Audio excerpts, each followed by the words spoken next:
حدیث میں آتا ہے ابن ماجہ کی چیپٹر نمبر 16 حدیث نمبر 219 جو اللہ کے رسول کہتے ہیں یا ابو در تم اگر ایک آیت کو سمجھو گے وہ 100 رکعت نفل سے بہتر ہے.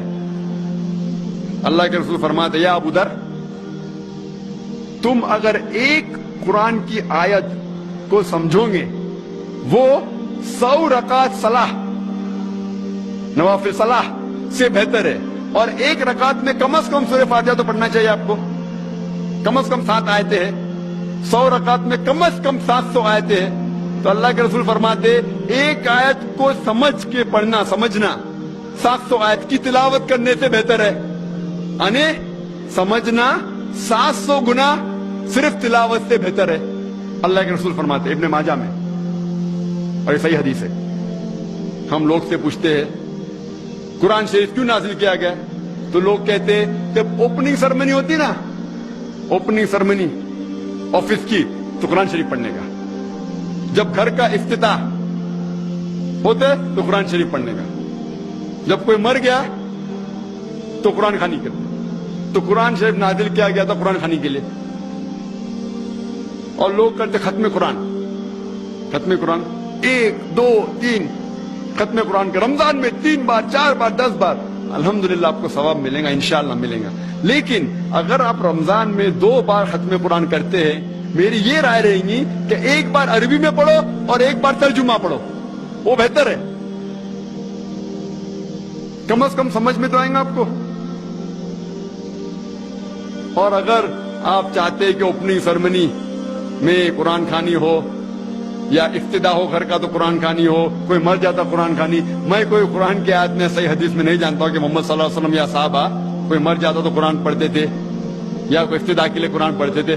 اگر آپ کو قرآن پڑھنے کا ہی ہے تو میں یہ کہتا ہوں کہ آپ قرآن اگر پڑھتے ہیں 100 مائل کی سپیڈ کے اوپر 30 لوگ کو بلاتے اور 1 گھنٹے میں ختم کرتے تو میں کہتا ہوں کہ 2 گھنٹے کے لیے بلاؤ. عربی بھی پڑھو ترجمہ بھی پڑھو. نہیں تو 30 کے بدلے 60 لوگ کو بلاؤ. ایک آدمی اگر 1 پارا پڑھتا ہے تو ایک آدمی کو بولا آدھا پارا پڑھو عربی میں اور آدھا پارا ترجمہ پڑھو. کم از کم وہ قرآن تو پڑھنا کا حدیث میں لکھا نہیں لیکن کم از کم اگر آپ ترجمہ پڑھیں گے تو آپ کو علم تو حاصل ہوگا اور انشاءاللہ کچھ چیز کے اوپر عمل تو کریں گے. تو قرآن کو سمجھ کے پڑھنا بہت ضروری ہے بہت ضروری ہے. اور ایک مثال میں پیش کرتا ہوں کہ اگر آپ فرانس جاتے ہیں ایک ڈگری حاصل کرنے کے لیے BSc کی ڈگری. آپ فرینچ نہیں جانتے آپ کلاس اٹینڈ کرتے ہیں. کلاس اٹینڈ کرتے ٹیچر استاد آپ کو پی دیتا ہے پریزنٹ. بولتا حاضر ہے تو پی لکھتا ہے present P four present English میں پریزنٹ. آپ پورا سال پریزنٹ رہتے پی ملتا ہے آپ کو آپ خوش ہے. جب ایگزامینیشن آتا ہے تو کوشچن پیپر سوال کا جو پیپر ہوتا ہے وہ آپ کو فرینچ میں ملتا ہے. آپ کو فرینچ نہیں آتی آپ کچھ سمجھ نہیں سکتے لیکن ایگزامینیشن میں بھی آپ کو پریزنٹ ملتا ہے پی. کیا آپ جواب دے سکیں گے پیپر کا؟ آپ کچھ سوال ہی نہیں سمجھے تو جواب کیا دیں گے؟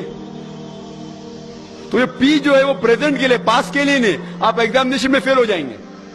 تو آپ صرف قرآن شریف عربی سے پڑھیں گے آپ کو پی ملے گا لیکن وہ پی پاس کے لیے نہیں ہے پریزنٹ کے لیے موجود حاضر. ہمیں غلط فہمی ہے کہ ہم پڑھیں گے تو جنت میں جائیں گے. صرف پڑھنا کافی نہیں ہے. پڑھ کے سمجھو اور قرآن مجید پہ عمل کرو تو انشاءاللہ آپ جنت میں جائیں گے.